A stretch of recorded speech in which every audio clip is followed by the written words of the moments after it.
우리를 구하러 이 땅에 오신 평화의 왕, 그 주님을 찬양합니다.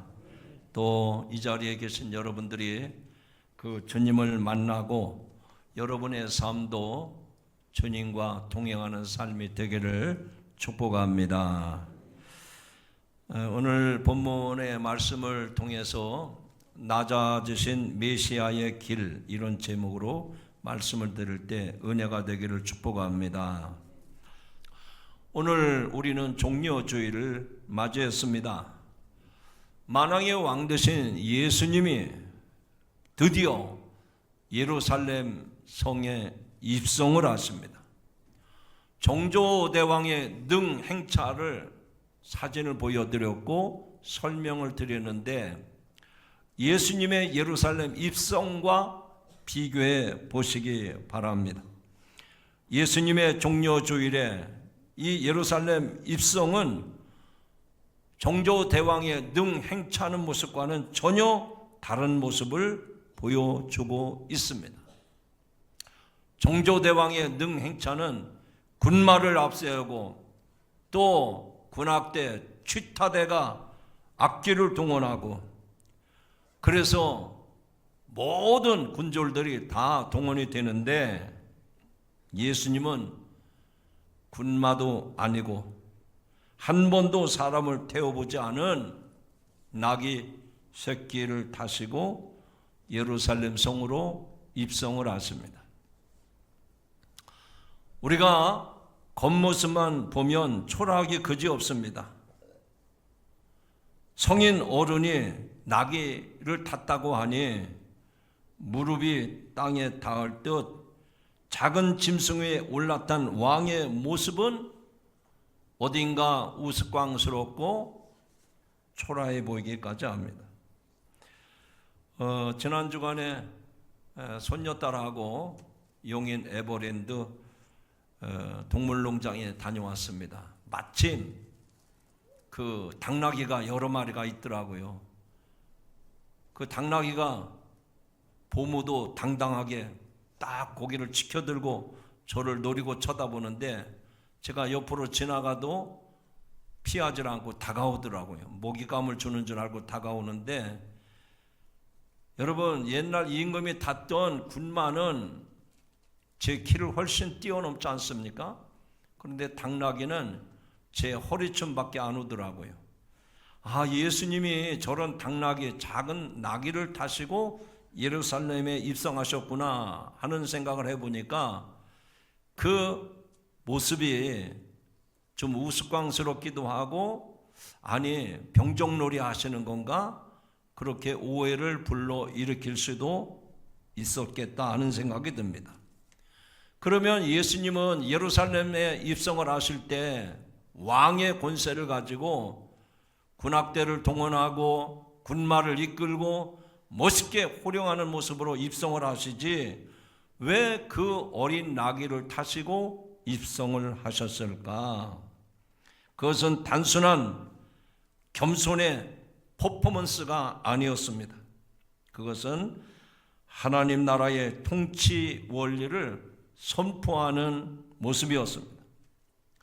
오늘 우리는 예수님이 걸어가신 그 겸손의 길이 어떻게 세상을 구원했고, 그 길 위에 서 있는 우리에게 무엇을 말씀하시고 무엇을 요구하시는지 오늘 말씀을 통해서 깊이 묵상하는 아침이 되기를 주님의 이름으로 축원합니다.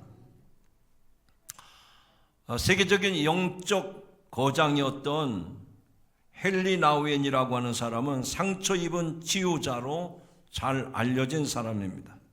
지금 화면에 보는 대로 그는 가톨릭 신부였는데 하버드 대학의 촉망받는 교수였고, 전 세계에 강연 요청이 끊이지 않는 그런 사람이었습니다.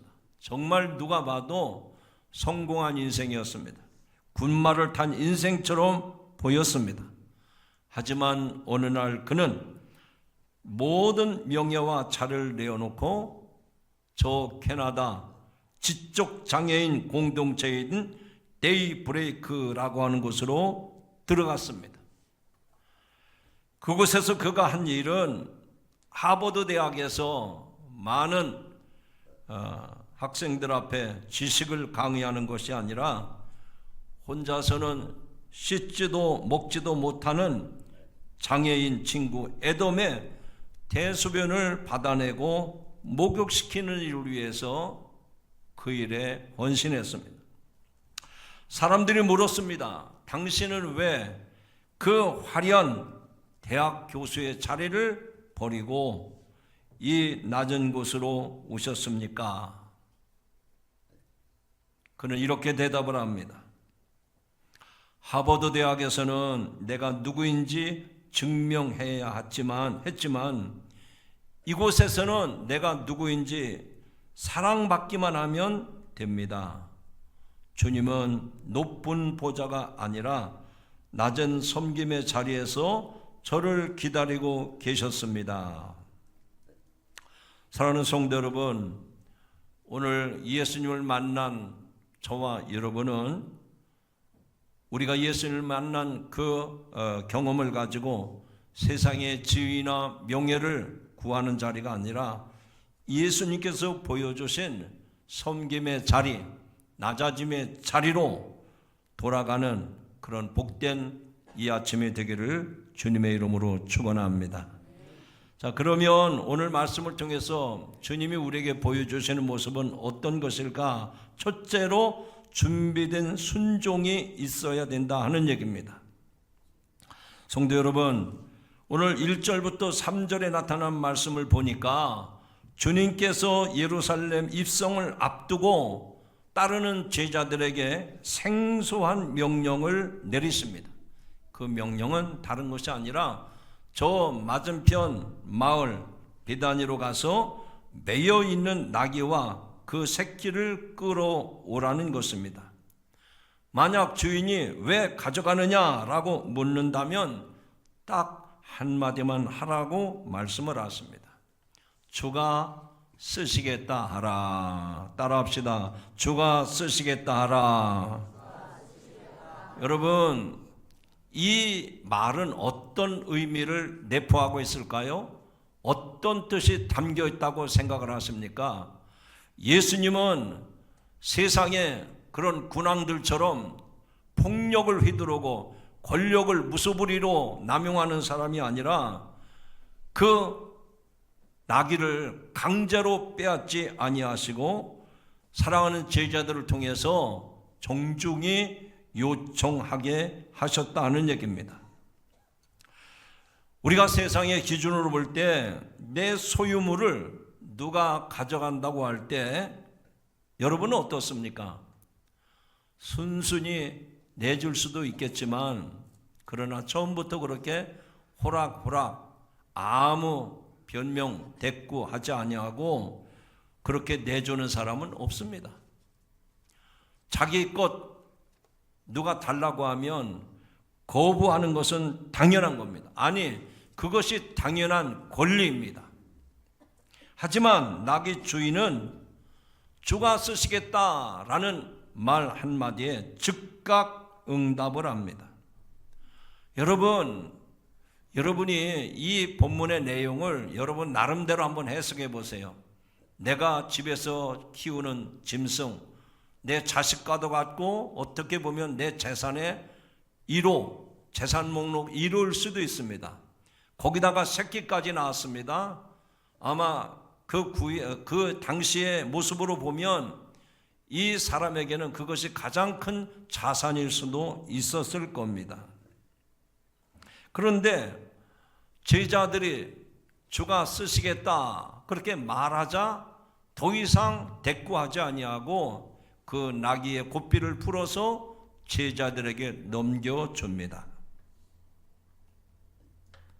여러분, 제가 그 당시 나귀 주인에 대한 말씀만 계속 드리는데 여러분 설교를 들으면서 내가 만약 오늘 나귀 주인이라면 어떻게 할까 염두에 두시고 여러분의 행동을 눈여겨 보시기 바랍니다. 나귀 주인은 제자들이 하는 말을 듣고 주가 쓰시겠다고요? 그러더니 얼른 고삐를 풀어서 제자들에게 넘겨줍니다. 어떻게 그렇게 단번에 순종할 수 있었죠? 여러분 같다면 여러분이 애지중지 여기는 그것을 주가 쓰시겠다라고 말할 때 예, 여기 있습니다. 그리고 드릴 수 있습니까? 그 나귀 주인은 주가 쓰시겠다는 말에 결단을 내렸습니다. 어떤 결단을 하게 된 것일까요? 내 삶의 주인이 내가 아니라 예수님이 내 삶의 주인이시다. 분명한 이해가 있었기 때문에 주가 쓰시겠다 하니까 나도 주의 것이고 이 나귀도 주님의 것이다. 주인 되시는 예수님이 쓰시겠다고 하니 핑계댈 것도 없고 변명할 것도 없고 못하겠다고 할 수도 없었습니다. 나귀 주인은 이 나귀를 찾으시는 예수님이 누구신지를 분명히 알았기 때문에 그렇게 했던 겁니다. 사랑하는 성도 여러분, 여러분도 예수님을 믿는 사람이라면 여기 보세요. 예수님에 대해 신뢰가 어떻습니까? 예수님이 요구하시는 그 명령에 시원하게 주님이 됐다 하실 만큼 내어드릴 준비가 되어 있습니까? 이 장면에서 우리가 한 가지 기억해야 할 것이 있습니다. 주님이 쓰시려는 나귀는 갑자기 하늘에서 떨어진 것이 아니었습니다. 누군가 평소에 애지중지 여기면서 먹이고 돌보며 메워두었던 자기의 삶의 한 부분이었어요. 자기 일상의 모습이었습니다. 순종한다고 하는 것은 특별한 일, 위대한 일, 정말 내가 애지중지 여기는 화려한 금은보화, 보석이 아니라 내가 일상 속에서 함께하고 있는 내게 있는 작은 것, 매여 있는 그것을 푸는 데서부터 진정한 순종이 이루어지는 줄로 믿으시기 바랍니다. 나귀의 주인이 자신의 소중한 재산인 나귀를 내어 드렸던 것처럼 오늘 주님은 종료주일을 맞이해서 예배하는 여러분들에게 똑같이 묻고 계십니다. 저 장로님 집에 가서, 저 권사님, 저 집사님의 집에 가서 매여있는 나귀를 풀어 오너라. 여러분 집에 지금 매여있는 게 뭡니까? 통장에 저축되어 있는 것이 무엇입니까? 여러분이 가지고 있는 가옥 어떤 것입니까? 주님께서 물어보셔요. 그 매여있는 것을 풀어서 끌고 오너라. 내가 지금 붙잡고 있는 것, 내가 지금까지 애지중지했던 것, 모든 계획과 모든 스케줄이 내 뜻대로 내 방법대로 있는데 그걸 풀어서 가져오라는 겁니다. 주님 드릴 테니까 조금만 기다려 주세요. 왜? 아내하고 상의해 보고요. 주님 이거 드리면 저는 거지가 됩니다. 왜 부잣집에 가서 달라고 하지 가난한 저에게 이것을 달라고 하십니까? 하나님, 아니 세상에 똑똑하고 능력 있고 건강한 사람 많은데 왜 나같이 병든 사람, 나같이 재물도 없는데 왜 이런 사람의 것을 요구하십니까? 그렇게 따질 수도 있고요. 또 따지는 않더라도 드린다고 하면서도 물어볼 수도 있어요. 근데 오늘 본문에 나오는 나귀 주인은 그 제자들의 말에 토를 달지 아니하고 그대로 즉시 순종을 했습니다. 주님이 쓰시겠다고 말이 떨어지자마자 이 주인은 고삐를 풀었습니다. 여러분, 순종은 어디서부터 시작이 된다고요? 내가 메어놓은 고삐를 푸는 순간부터 순종은 이루어지는 줄로 믿습니다. 여러분, 이 말씀을 들으실 때 주님, 다른 것은 내가 드릴 수도 있지만 내가 지금까지 메어놓은 거 있습니다. 은행에 저축도 해놨고 또 내가 이렇게 모든 것을 상아탑 쌓아 올리듯이 다 모아놓은 것, 이거는 풀을 수가 없습니다. 이거는 안 됩니다. 그러지 않겠어요? 오늘 예수님과 함께 낮아지기를 원하시는 분은 이 나귀 주인의 모습을 눈여겨보시기 바랍니다. 그래서 주님께로부터 칭찬받고 또 축복을 받는 성도가 되기를 주님의 이름으로 축원합니다. 두 번째로는 예수님이 어린 나귀를 타고 예루살렘 성에 입성하시는 것은 퍼포먼스가 아닙니다. 정조대왕 능행차하는 듯이 사람들에게 보여주기식이 아니었습니다. 그것은 구약에 예언된 말씀을 성취하는 사건이었습니다. 4절부터 7절에 나타난 말씀을 보면 예수님이 군마가 아니라 나귀를 타고 예루살렘 입성하신 것은 그저 어쩔 수 없이 할 수밖에 없었던 결과가 아니라 우연한 선택이 아니라 구약에 예언된 말씀을 이루기 위해서 군마 대신 어린 나귀를 타고 입성을 하신 겁니다. 그래서 오늘 말씀 가운데 4절에 보면 이렇게 말씀합니다. 한번 4절을 크게 읽어봅시다. 시작. 이는 선지자를 통하여 하신 말씀을 이루려 하심이라. 다시 한번. 이는 선지자를 통하여 하신 말씀을 이루려 하심이라. 이벤트가 아니었어요. 어떤 퍼포먼스가 아니었습니다. 병정놀이가 아니었습니다. 예수님이 많은 사람들의 에워싸여서 카페트에 깔린 그곳을 어린 나귀를 타고 예루살렘 성에 입성하시는 것은 오래전 선지자들이 예언했던 그 말씀을 그대로 이루기 위하여 그렇게 입성을 하신 겁니다.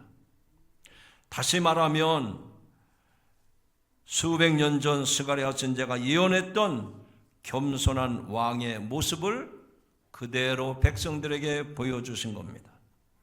예수님은 나귀를 타심으로써 자신이 바로 그들이 기다렸던 약속된 메시아임을 몸소 보여주신 거예요. 사랑하는 성도 여러분, 저와 여러분이 예수 믿고 신앙생활하면서도 이런 모습을 볼 때가 있습니다. 아니, 우리가 따르는 예수님, 권세 있고 능력 있는 예수님이라면 멋지게 팡파레를 울리면서 군마를 타고 그래야 우리도 폼나지 않을까, 그런 생각 갖잖아요. 그런데 저게 뭐야, 어린 나귀를 타고 창피해 죽겠네. 여러분, 눈에 보이는 것이 전부가 아니라는 것을 기억하시기 바랍니다. 하나님을 가까이 하는 사람은 저 모습을 통해서 우리 주님이 구약에 예언됐던 메시아로서 예루살렘 성에 들어가시는구나, 그러면서 우리의 마음과 우리의 정성과 열정을 다해서 주님을 경배하고 찬양하고 그 뒤를 따를 수가 있는 것입니다.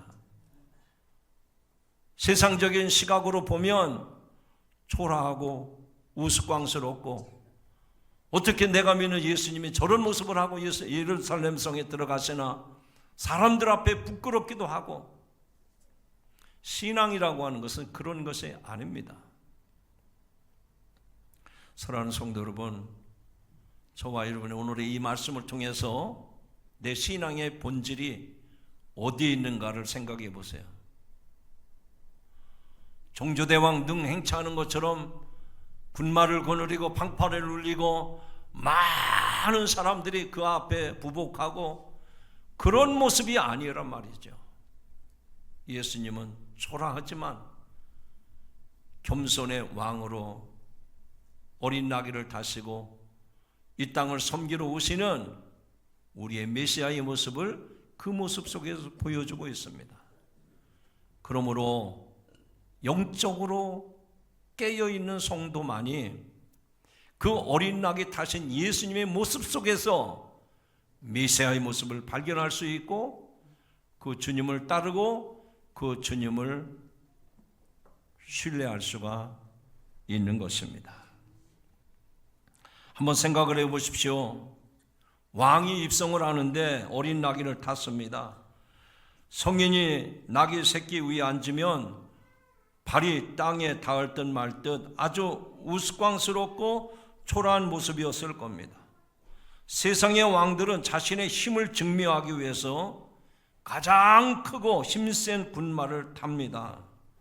백성들에게 위압감을 주고 내가 이렇게 높은 사람이다, 나는 이런 권세를 가진 사람이다 과시하고 자랑하기 위해서 그렇게 행렬이 이루어질 겁니다. 하지만 우리 예수님은 과시하는 권세가 아니라 낮아짐의 겸손을 택하셨습니다. 군마는 전쟁을 상징하지만 어린 나귀는 평화를 상징합니다. 주님은 힘으로 우리를 굴복시키러 오신 분이 아니라 그 하늘 영광을 다 내려놓으시고 저와 여러분의 삶의 자리까지 찾아오셨습니다. 그리고 고개를 들지 못하고 부끄러워하는 저와 여러분에게 우리의 얼굴을 치켜들면서 눈높이를 맞춰주시는 주님이십니다. 사랑하는 성도 여러분, 오늘도 그 주님과 눈맞춤이 있기를 주님의 이름으로 축원합니다. 저는 확신합니다. 예수님을 믿으면서도 예수님의 얼굴을 대하지 못한다면 어디서부터 잘못됐는가를 점검해 보셔야 됩니다. 오늘 군마 타신 위풍당당한 저 예수님이 아니라 예루살렘 입성하실 때 군마 타고 초라한 모습으로 가시는 그 주님에게 여러분의 눈이 맞춰지기를 주님의 이름으로 축원합니다. 마지막 세 번째로 입성하실 때 종려나무 가지 꺾어 흔들면서 군중들이 환호를 합니다. 호산나 호산나 우리를 구원하소서 우리를 구원하소서. 마지막으로 8절 이하에 보면 예루살렘이 온통 축제 분위기입니다. 그래서 사람들은 자기들의 겉옷을 벗어 길에 펴고 종려나무 가지를 흔들며 외칩니다. 호산나 다윗의 자손이요. 그 열기가 얼마나 뜨거웠던지 성 안이 소동이 일어날 정도였습니다. 그런데 여러분, 여기서 우리는 서늘한 진실 하나를 마주해야 합니다.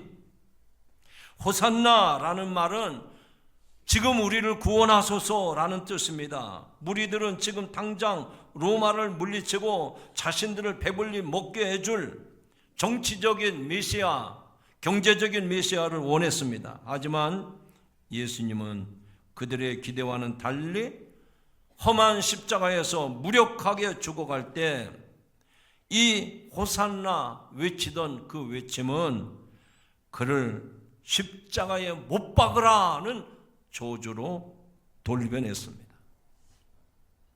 사랑하는 성도 여러분, 여러분이 주님 앞에 마음을 다해서 여러분의 중심을 다해서 주님 앞에 기도하시기 바랍니다. 내가 부르는 찬송, 내가 부르는 주님이 저주로 변하지 않게 하옵소서 기도하시기를 바랍니다.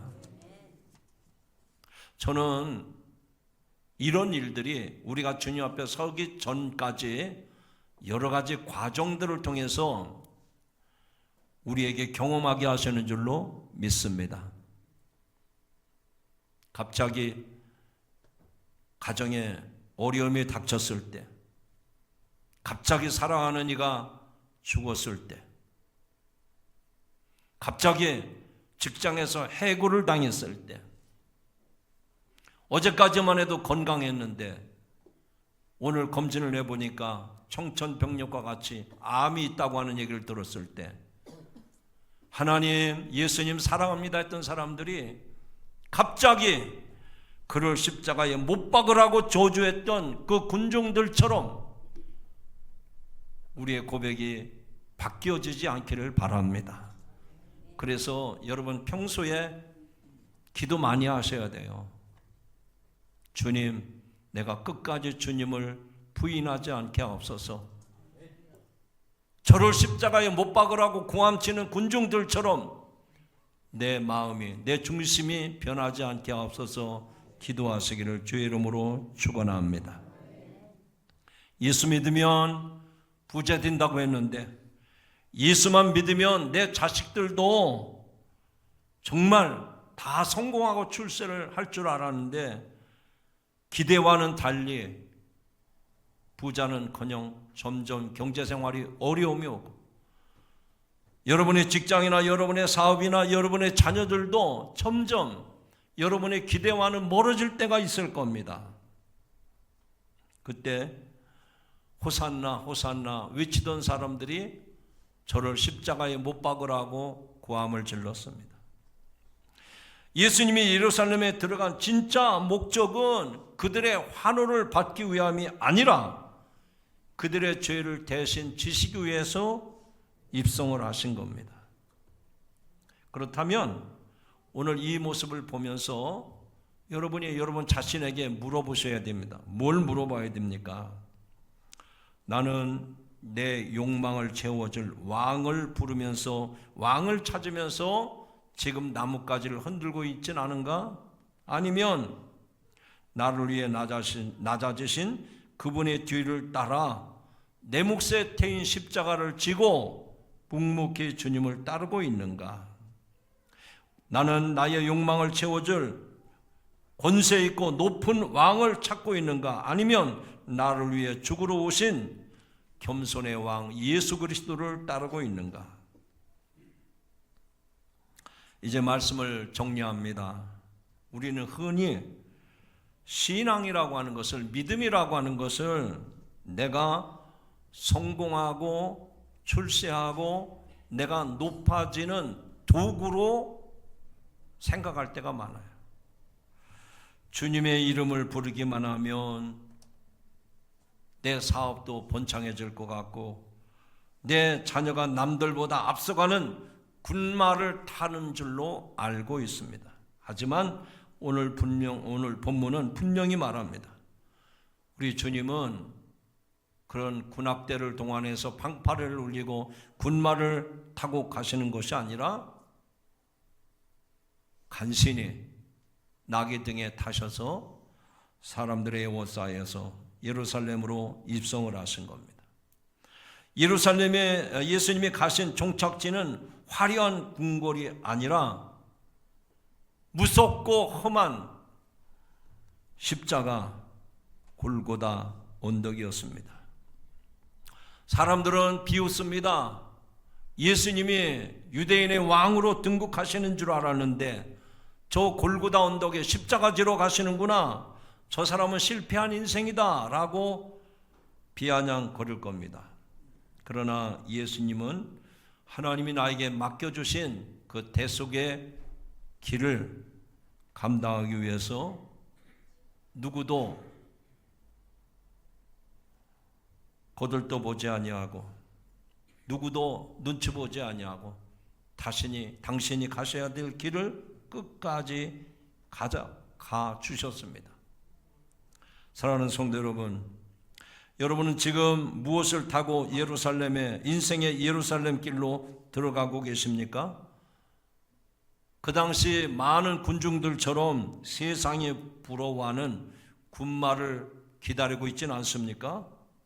아니면 예수님이 타셨던 겸손의 나귀를 타시는 겁니까? 주님 오늘 우리들에게 이렇게 말씀하십니다. 나와 함께 이 길을 걷지 않겠냐? 나와 함께 이 길을 걷지 않겠냐? 이번 한 주간만이라도 높은 곳을 바라보던 시선을 돌려서 내 곁에 있는 낮은 곳을 바라보는 한 주간이 되기를 축복합니다. 그러기 위해서는 어떻게 살아야 될까요? 내가 먼저 양보하고 내가 먼저 사과하고 내가 먼저 손을 내미는 그 낮은 자리가 바로 여러분이 걸어가야 될 예루살렘의 길입니다. 오늘 우리는 주일 예배를 마치고 또 세상을 향해 나갈 것입니다. 여러분, 나갈 때 어떤 마음가짐을 가지고 나가야 되겠습니까? 내 앞에 군마가 있습니다. 내 앞에 화려한 성공의 길이 있습니다. 그래서 경쟁의 현장으로 불나방처럼 뛰어들어가는 사람이 아니라 잠시 멈춰 서서 주님이 여러분에게 보여주셨던, 주님이 여러분에게 말씀하셨던 그 말씀을 묵상해 보시기 바랍니다. 오늘 내가 타야 할 나귀는 무엇인가? 내가 오늘 서야 할 자리는 어디인가? 여러분, 직장 생활하시는 성도들은 직장에서 다른 이들의 실수와 허물을 너그럽게 덮어주시고 이해해 주시기 바랍니다. 가정에서는 가족 간에 서로의 수고를 먼저 알아주고, 우리 남자분들은 이번 한 주간만이라도 설거지통에 서시기를 바랍니다. 어떤 분은 그런 거 하면은 큰일 난다고 그렇게 말하는 사람에게 핀잔을 주는 사람도 있더라고요. 못 고치면 할 수 없죠. 교회에서는 아무도 알아주지 않지만 냄새나는 화장실 청소, 변기를 닦고 구석에 쓰레기를 주워 모아보시기 바랍니다. 이것이 오늘 우리가 타야 할 나귀요, 주님이 우리와 함께 걷고 싶어하는 주님의 길입니다. 그 길 끝에는 세상에 줄 수 없는 부활의 기쁨과 또 부활의 영광이 있음을 기억하시기 바랍니다. 오늘 우리 주님이 가셨던 길, 그 길 저와 여러분도 따라가면서 이 한 주간 주님과 동행하는 복되고 귀한 한 주간 되시기를 주님의 이름으로 축원합니다. 기도하십니다. 우리를 사랑하시는 주님, 주님은 세상에 왕으로 오신 분이 아니라 우리를 구원하러 오신 겸손한 왕 되신 주님을 찬양합니다. 예수님은 예루살렘에 입성하실 때 화려한 군마가 아닌 작은 나귀를 타신 것처럼 우리도 세상의 자랑을 버리고 낮은 곳으로 향하게 하옵소서. 그러기 위해서 내 겉옷을 벗어서 길에 깔게 하옵소서. 오직 주님께만 영광 돌리는 종려나무 가지를 꺾어 흔들며 주님을 경배하며 찬양하게 하옵소서. 우리의 입술에 그치는 찬양이 아니라 우리의 삶이 실제로 순종하는 삶으로 이어지게 하옵소서. 특별히 주가 쓰시겠다 하시면 그 무엇이라도 기꺼이 내어드릴 수 있는 순종의 사람이 되게 하옵소서. 이제 고난주간 시작됩니다. 하루하루 십자가의 놀라운 사랑을 묵상하며 주님과 동행하는 한 주간이 되게 하옵소서. 예수님의 이름으로 기도하옵나이다. 아멘.